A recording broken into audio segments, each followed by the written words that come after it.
ইউনিয়নের হিলপাড়া পঞ্চায়েতের শাসক দলের মেম্বার ছিলেন। আজকে কি কারণে আজকে সিপিআইএম দলে যোগদান করলেন, কি মূল বিষয়টা কি?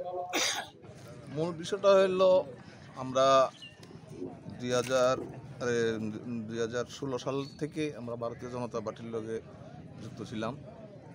সেখান থেকে আমি আমার ব্যক্তিগতভাবে আমি আরকিপুর মণ্ডলের কিষাণ মোর্চার প্রেসিডেন্ট ছিলাম।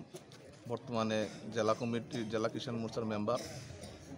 আমি 2021 সালে আমার দায়িত্ব থেকে পদত্যাগ দিয়ে বর্তমানে আমি পঞ্চায়েত মেম্বার আছি।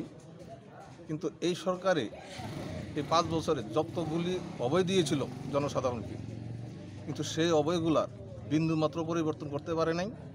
এবং আমরা যারা পঞ্চায়েতের প্রতিনিধি ছিলাম, আমাদের দ্বারাও গ্রামের মানুষকে আমরা কোনো রকম সহায়তা করতে পারি নাই।